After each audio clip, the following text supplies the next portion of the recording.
The courthouse stood like a sleeping giant in the heart of Los Angeles, a monument of marble and silence, where truth and deceit often walked hand in hand. The morning sun filtered through its tall windows, illuminating motes of dust that danced above rows of wooden benches. It was the kind of place where justice was supposed to breathe freely. But on this particular morning, the air felt thick with something else: fear. Keanu Reeves sat in the second row, dressed simply, a black suit, crisp white shirt, and that familiar calm expression that could disarm anyone. His hair brushed his shoulders, his eyes focused not on the people but on the silence itself. He wasn't here as an actor today. He wasn't here as a celebrity. He was here as a man standing against something rotten, something hidden behind robes and oaths. The defendant's table creaked as a young man, barely in his 20s, fidgeted nervously.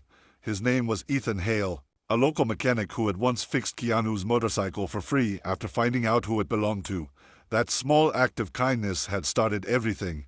Now Ethan was accused of embezzlement, a crime he didn't commit. The evidence was fake, the witnesses rehearsed, and the judge, Harold Merton, had a reputation that whispered corruption in every hallway. Keanu's eyes shifted toward Judge Merton as the man took his seat at the bench. The judge's gavel came down once, not to call order, but to command obedience. He was a man in his 60s, silver-haired, heavy-browed, and cold. The kind of man who smiled when others suffered. Everyone in the room knew his power extended beyond the courtroom. He had friends in high places, and enemies who mysteriously disappeared from sight. But Keanu didn't care about that. What he cared about was truth. The kind of truth that couldn't be buried forever, no matter how much dirt was thrown over it. The prosecutor, a slick man with an expensive tie and the confidence of someone playing a rigged game, began his opening statement. "Ladies and gentlemen," he said, his voice smooth as oil, "this is not a complicated case. The evidence will show that Mr. Ethan Hale stole over $70,000 from his employer. A man who betrayed trust deserves the punishment this court will deliver." He paused for dramatic effect, shooting a glance at the judge. The judge nodded, just slightly, too slightly. Keanu leaned forward, his fingers interlocked. He noticed it. The silent exchange. It was brief, subtle, but telling. The prosecutor wasn't performing for the jury. He was performing for Merton. That was the first confirmation Keanu needed. He wasn't guessing anymore. He knew. The trial was staged. The system was poisoned. As the prosecutor continued, Keanu thought back to the night Ethan had been arrested. The boy had called him, trembling, "Mr. Reeves, they're saying I stole the money." "I didn't, sir. I swear. They took my tools, my bike, everything." Keanu remembered his voice breaking, the sound of injustice already echoing in it. And in that moment, Keanu had made a decision that most wouldn't dare. He would step into the darkness himself and bring light to it, even if it meant standing alone against the system. The defense attorney, a public defender who looked too tired to care, stood and gave a half-hearted response. "My client maintains his innocence," he said quietly, barely audible. He didn't even look up from his papers. It was over before it began. Everyone in the courtroom could feel it. Everyone except Keanu. When the witnesses began testifying, Keanu's sharp mind caught every inconsistency. Dates didn't align. Signatures were mismatched. Bank logs were copied and reprinted. It was like watching a bad script, full of holes. He could feel his blood heat beneath his calm expression. Every lie spoken in that courtroom felt like an insult to every person who ever believed in justice. The prosecutor called for a short recess. The judge agreed. As the gavel fell, the courtroom emptied slowly, murmurs filling the air like smoke. But Keanu didn't move. He sat there, staring at the judge's bench. His silence was heavier than anger. It was the kind of silence that made people uneasy because it carried purpose. Merton noticed. He looked down at Keanu and smirked.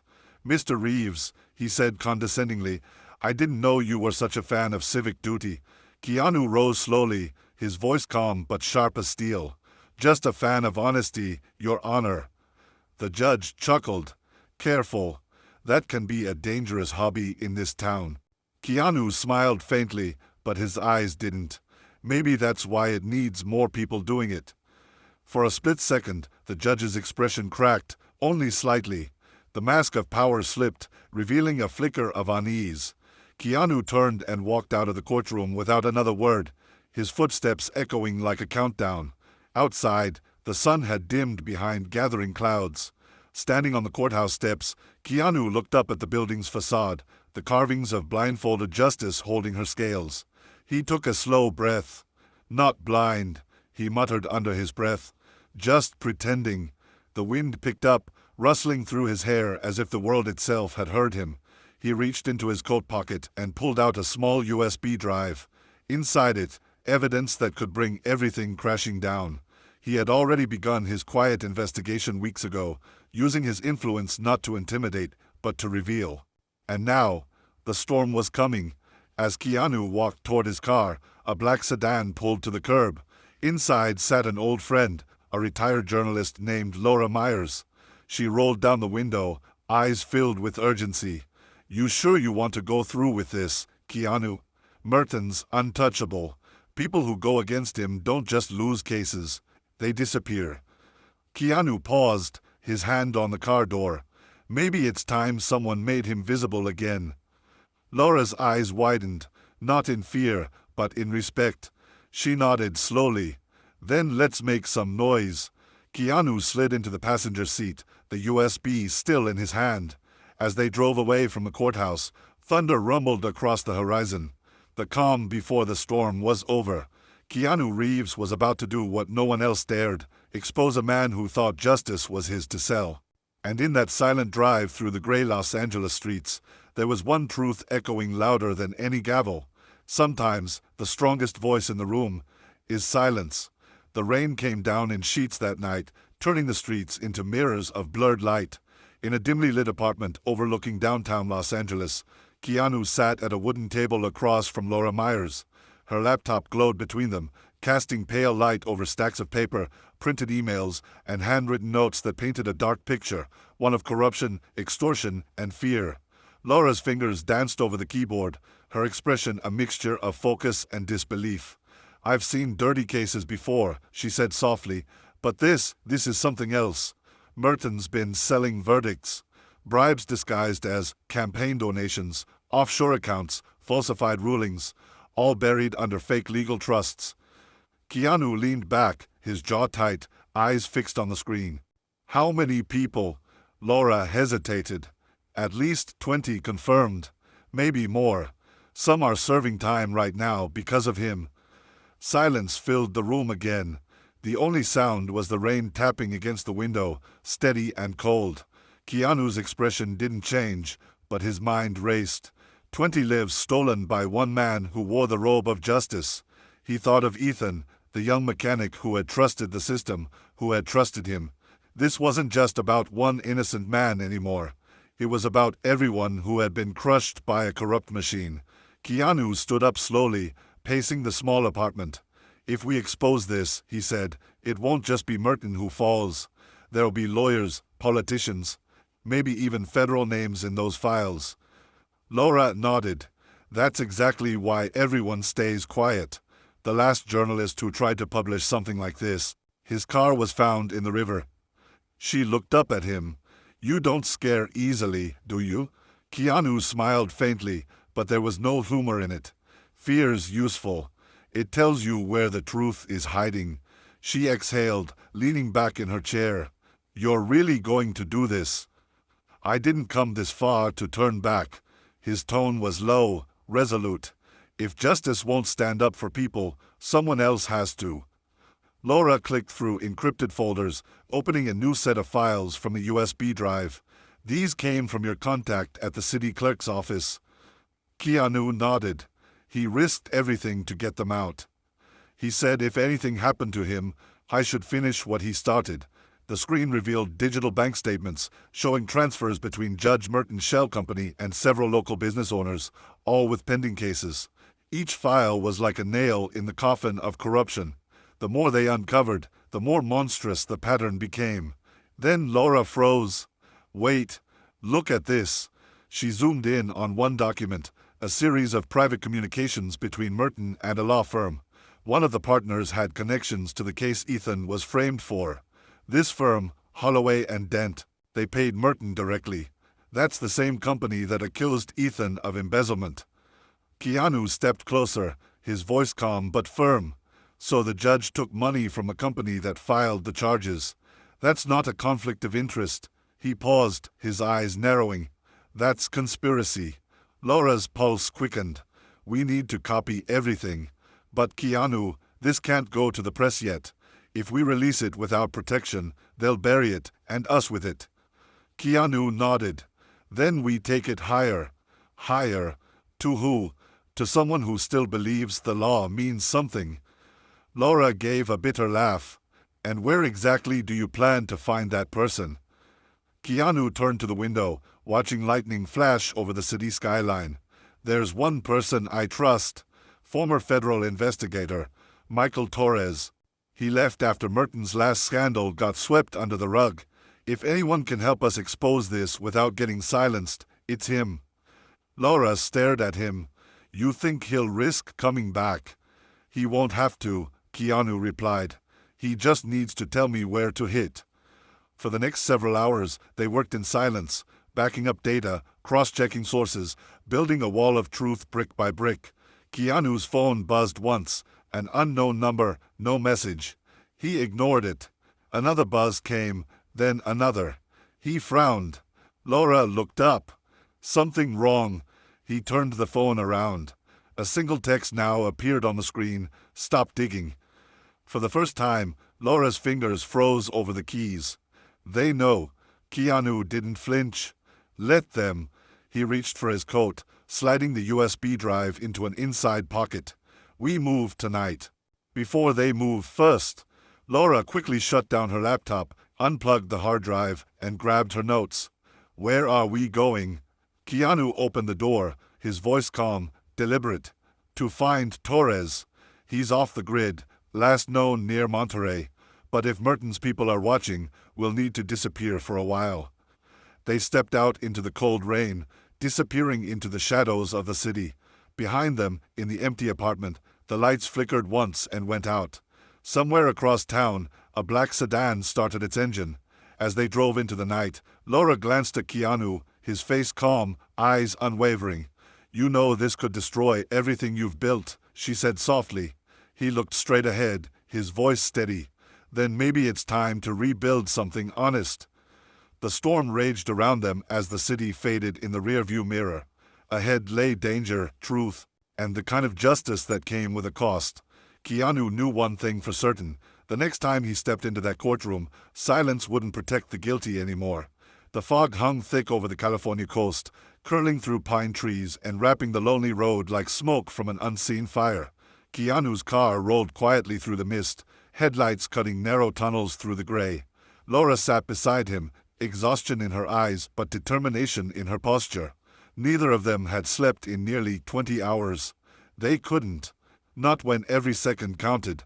Not when a corrupt judge's empire was beginning to crumble, and they were the ones holding the match. Torres lives somewhere off this road, Laura said, checking the map on her tablet. Cabin near Point Lobos. He's been off the grid for 3 years. No phone, no email, nothing. You sure he'll help us? Keanu's hands stayed steady on the wheel. He will. He was forced out after he tried to investigate Merton. They buried him. He's been waiting for a reason to come back. The road curved toward the cliffs, waves crashing far below like the heartbeat of something ancient and angry. A single cabin appeared ahead, wood, stone chimney, dim light in one window. As Keanu pulled over, he noticed an old Jeep parked out front. Someone was home. They stepped into the cold air, their shoes crunching on gravel. Before they could reach the porch, the cabin door swung open and a man stepped out, holding a shotgun, not raised, but ready. His hair was grayer than Keanu remembered, his beard rough and eyes sharp. Reeves, Torres said, voice low and cautious. Didn't expect to see you out here. You alone? Keanu lifted his hands slightly. No, she's with me. Laura Myers, journalist. We need your help. Torres studied them for a long moment, then lowered the gun. You picked a dangerous time to find me. He stepped aside. Come in. And keep your voices low. This place isn't as off-grid as I'd like. Inside, the cabin smelled of cedar and old coffee. Papers were scattered across a large wooden desk, maps, notes, photographs.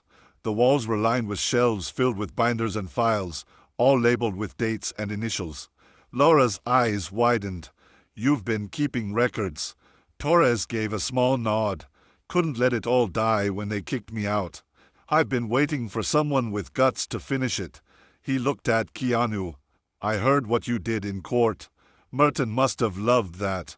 "He's not going to love what comes next," Keanu said calmly. They sat down as Laura connected her laptop to one of Torres's hard drives. For the next several hours, they compared notes, Torres's old investigations with the evidence Keanu and Laura had uncovered. What emerged was a web of corruption so wide it stretched beyond one judge.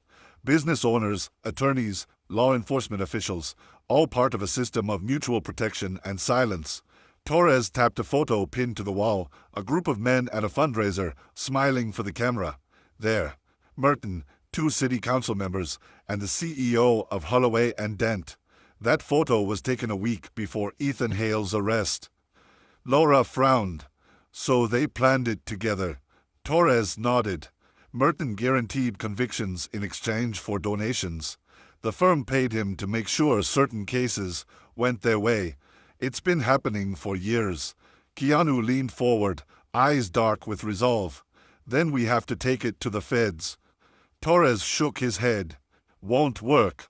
Merton's got friends in the bureau. They'll leak it before we can breathe.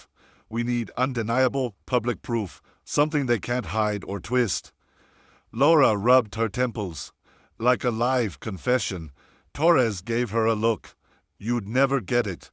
Merton's careful. He doesn't write things down, and he doesn't talk unless he's in control." Keanu's voice broke the silence. Calm, deliberate.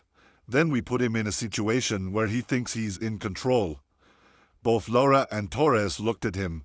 "What are you suggesting?" she asked. Keanu's eyes narrowed. "We set a trap. A meeting. Somewhere he feels safe, where he'll talk freely. We record everything." Torres frowned. "You're talking about baiting a federal judge. If this goes wrong, you don't get a slap on the wrist. You disappear." Keanu met his gaze steadily. "Then it can't go wrong." For a long moment, Torres said nothing. Then he sighed, rubbing his forehead. "You really haven't changed. Always walking into fires like they're doorways." Laura cracked a small smile. "At least he knows which way the wind's blowing." Torres finally stood. "All right. There's a charity gala in 2 nights. Merton's scheduled to attend, his favorite place to network with the people who feed his machine. If we can plant a wire, get him talking about one of the payoffs." Keanu nodded. "I'll go." Torres frowned. "He knows your face." "Everyone does." "Exactly," Keanu said quietly. "He'll never suspect I came to talk business." The plan was dangerous, almost suicidal, but it was the only way. Over the next 2 days, the trio worked in secrecy. Torres built a covert recording device hidden in a cufflink. Laura forged credentials to get Keanu into the gala under an alias, a potential investor in a construction project tied to Merton's contacts. The night before the operation, Keanu sat alone outside the cabin, staring at the dark ocean beyond. The wind tugged at his coat, carrying with it the faint salt of the sea. He thought of Ethan Hale, sitting in a cell, waiting for a verdict that had already been bought. He thought of every person whose voice had been silenced by power and greed. And he thought of the line between justice and vengeance, thin as the horizon before him. Torres stepped out, lighting a cigarette. "You don't have to do this yourself," he said quietly. Keanu didn't look at him. "Yes, I do." "He won't show his hand unless he believes he's untouchable. I'm the only one who can make him believe that." Torres nodded slowly. "You're either going to make history tomorrow or disappear into it." Keanu smiled faintly, eyes still fixed on the sea. "Then let's make it worth remembering." The next morning, the fog had lifted, leaving the coastline bathed in pale sunlight, the kind of deceptive calm that comes before a storm. Laura and Torres watched as Keanu adjusted his cufflink, the hidden recorder now armed. "Everything's set," Laura said softly. "Once he talks, don't push him." Let him dig his own grave. Keanu nodded once, his face unreadable. If justice won't speak for itself, I'll let the guilty do it. As he stepped into the waiting car, the weight of what lay ahead hung heavy in the air. The trap was set. The plan was in motion. And somewhere in the distance, the sound of waves crashing against the cliffs echoed like an omen. For the first time in years, the walls of corruption trembled, not from evidence or law, but from the quiet determination of one man who refused to stay silent. And tomorrow, in a crowded ballroom full of power and lies, the first crack in Judge Merton's empire would begin to show. The ballroom at the Regal Monarch Hotel shimmered like a temple of excess. Crystal chandeliers threw soft golden light across a sea of tuxedos and sequined gowns. The hum of polite laughter and the clinking of champagne glasses filled the air, a symphony of wealth and power played by people who believed they would never face consequence. Beneath that gleam of luxury, corruption pulsed like a hidden heartbeat. And tonight, Keanu Reeves was walking straight into it. He entered through the side door, shoulders relaxed, steps measured. He carried the calm confidence of a man used to being watched, because he wanted to be watched. The staff at the entrance recognized him, of course. A few whispers rose, but he offered only a polite nod, blending the image of celebrity charm with quiet purpose. His dark suit was immaculately tailored, and at his wrist gleamed a simple cufflink, an unremarkable accessory to anyone but him. Inside it, a micro-recorder blinked once, alive and waiting. Laura watched from a car parked across the street, a tablet in her lap displaying a live feed from the hidden device. Torres sat beside her, scanning the security frequencies he'd hacked into. "We've got audio," he said, adjusting the volume. The static cleared, and Keanu's voice came through, calm, deliberate. Laura's heart pounded. "He's in," she whispered. Inside, Keanu drifted through the crowd with the quiet ease of someone who had mastered patience. He caught sight of Judge Harold Merton near the grand staircase, surrounded by familiar faces, the city's elite, councilmen, lawyers, and men who had built their fortunes on silence. Merton was laughing, a deep, booming sound that seemed to mock the very idea of justice. When their eyes met across the room, the judge's laughter faltered for just a second. Then he smiled. "Mr. Reeves," Merton said as Keanu approached, "didn't expect to see you at an event like this. I thought you preferred smaller crowds." Keanu smiled faintly. "I go where the truth tends to gather. Thought I'd see what it looks like these days." Merton chuckled, swirling his drink. "Still a philosopher, I see. Tell me, what brings you here? Surely not charity." "Let's just say I'm looking to invest," Keanu said, his tone casual, his gaze steady. "I've heard there are certain opportunities in the city, ones that don't go through traditional channels." The judge tilted his head slightly, intrigued. "Opportunities," he repeated. "You'll have to be more specific." Keanu leaned in just enough for the recorder to catch every word. "Let's just say I've been told you're a man who can make things disappear when they become inconvenient." For a brief moment, Merton froze. Then, realizing the conversation could be overheard, he gave a soft laugh, the kind of laugh that sounded more like a warning. "You should be careful who you talk to, Mr. Reeves. Not everyone in this room is as understanding as I am. Maybe that's what makes you different," Keanu replied calmly. "You don't follow rules. You make them." Something shifted in Merton's expression, pride flickering through arrogance. "Rules are for those who can't afford to break them," he said under his breath, taking a slow sip of his drink. "But I suppose you already know that." Laura's hand tightened on the tablet. "We got him saying it," she whispered. "It's not a confession yet, but it's something." Torres shook his head. "He's too smart to hand us the bullet. Keanu needs him to name specifics." Back inside, Keanu guided the conversation deeper, step by step. "A friend of mine got caught in the wrong place, wrong time," he said. "Good kid. Reminds me of myself before all this." He motioned around the room. "I was hoping you could tell me how someone like him might get a second chance." Merton looked at him curiously. "What's his name?"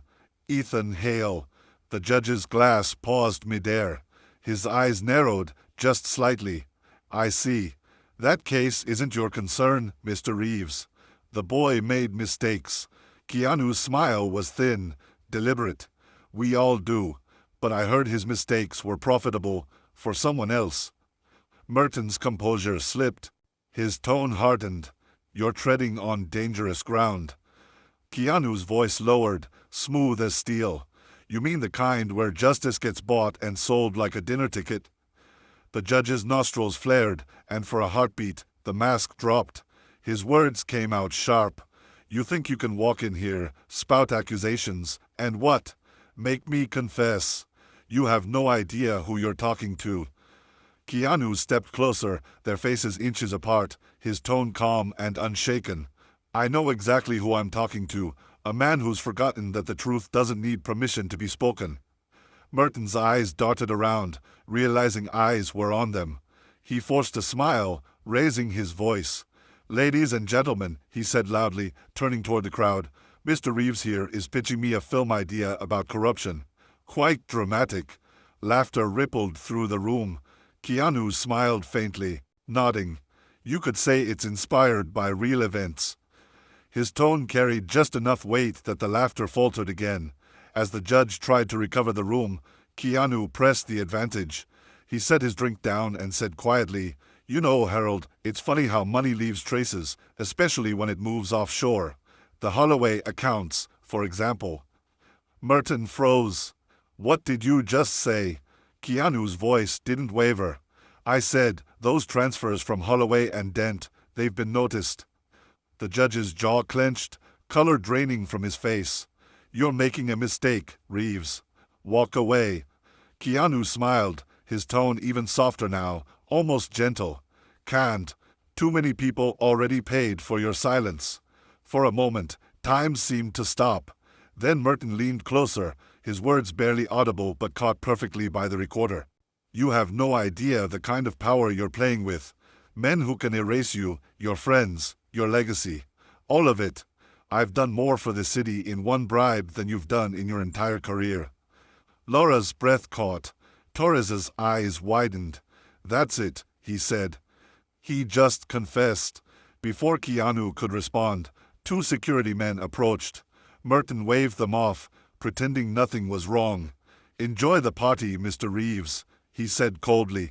And be careful who you accuse next time. It's a dangerous world for idealists. Keanu gave a small nod. I'll take my chances. He turned and walked toward the exit, each step measured and calm, though his pulse thundered beneath the surface.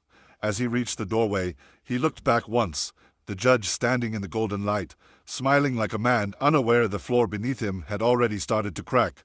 Outside, rain began to fall again, light at first, then heavier. Keanu stepped into the black car, waiting at the curb. Laura turned to him, voice trembling. We got everything. The confession, the tone, even his threat. Torres grinned, the first real smile in days. The mighty Merton just buried himself. Keanu leaned back in his seat, the city lights flickering across his face. Not yet, he said softly. Now we make sure the world hears it. Thunder rumbled in the distance as they drove off into the storm. Not a storm of rain this time, but of truth, about to wash over every lie that had held power for too long. And somewhere in that golden ballroom, Judge Harold Merton laughed again, unaware that his echoing voice had already become his undoing. The courtroom was filled beyond capacity that morning. Journalists lined the back walls, their cameras glinting under the sterile white lights. The whispers of anticipation echoed off the high ceilings like distant thunder. Every seat was taken. Students of law, officials from the Justice Department, even ordinary citizens who had followed the trial like a national spectacle. The story of Keanu Reeves versus Judge Randall Kincaid had grown beyond the town. It had become a symbol of courage against power. At the defense table, Keanu sat in silence, his black suit perfectly pressed, his hands folded calmly, his eyes unwavering. He wasn't there as an actor today, or even as a man defending himself. He was there as the embodiment of quiet truth, staring into the heart of corruption itself. Judge Randall entered through the side door, his face pale and drawn. The weight of exposure hung on him like a visible shroud. His arrogance had been stripped bare during the previous hearing, recordings, documents, bank statements, all laid out with Keanu's unrelenting precision. The courtroom had watched as his empire of deceit crumbled. Now, the once confident judge avoided Keanu's gaze, his steps unsteady as he sat behind the bench. The gavel, once a symbol of his dominance, trembled slightly in his grasp. As the session began, the murmurs died. The clerk called for order, but silence had already settled, a silence so thick it pressed against every heartbeat. The prosecutor began to read the findings: embezzlement, coercion, and judicial misconduct. Each charge landed like a hammer blow. The evidence was undeniable. Keanu's investigation had unearthed decades of corruption, cases thrown for bribes, innocent lives ruined, and justice sold to the highest bidder. As the list went on, Kincaid's complexion turned ashen. The courtroom, which once had trembled before his authority, now stared at him with cold disgust. Yet Keanu didn't gloat. He didn't even blink. His expression remained still, carved from the same restraint that had carried him through the storm. Inside, though, he could feel the echo of his father's voice, the lesson he'd once whispered: "Truth doesn't need to shout, son. It just needs to stand its ground." When Keanu was called to speak, the room leaned forward. He rose slowly, adjusting his jacket, and walked to the front. The sound of his shoes against the marble floor was the only noise in the room. He placed both hands on the podium and looked directly at the jury. "Justice," he began, his voice low but steady, "isn't something we can buy or borrow. It's the one thing that should never bow to fear or favor. But when men like Judge Kincaid forget that, it's not just a law that breaks, it's trust, it's hope. It's the belief that we still have something pure left to fight for." His words carried weight, not through volume, but through conviction. He turned to the disgraced judge. "You used the system to build your throne, and for years no one dared to challenge you. But power isn't protection, not when the truth catches up." A long silence followed. Then, in a twist that stunned everyone, Kincaid rose shakily to his feet. His voice cracked as he tried to speak, but no words came. He looked at Keanu, then at the jury, and finally down at the table of evidence, his signature on the falsified documents that sealed his fate. The gavel in his hand slipped and clattered to the floor. For a long, haunting moment, the courtroom remained silent. It was the kind of silence that spoke louder than any sentence. Then the head judge, brought in from another district to oversee the trial, cleared his throat and delivered the verdict: guilty on all counts. The sound of the gavel striking echoed through the chamber like the closing of a tomb. Kincaid's legacy was over. Keanu closed his eyes briefly, letting the sound sink in. He didn't smile, didn't nod, didn't celebrate. He simply exhaled, one long, steady breath, as if releasing years of unseen weight. Reporters rushed forward, flashes flickering, microphones rising, but he ignored them. As he walked out of the courthouse, the crowd outside erupted, not in chaos, but in applause. Not for fame, but for courage. The cold air met him like freedom. He paused on the courthouse steps, looking at the horizon. The sun was breaking through the clouds, scattering gold across the marble pillars. For a moment, Keanu thought of his father again, of the quiet man who had taught him that truth doesn't always roar. Sometimes it wins through silence. He descended the steps, the crowd parting as he walked through. A young law student approached him, holding a small notebook. "Mr. Reeves," she said softly, "how did you stay so calm when everyone turned against you?" Keanu gave a faint smile, one corner of his mouth lifting as his eyes softened. "Because justice isn't loud," he replied. "It just waits for its moment." Then he continued walking, the noise of the world fading behind him. The camera crews kept their lenses on him, capturing the man who had silenced a corrupt system not with rage, but with truth. And as the doors of the courthouse closed behind him, the screen of this story could only fade to one thing: the verdict of silence.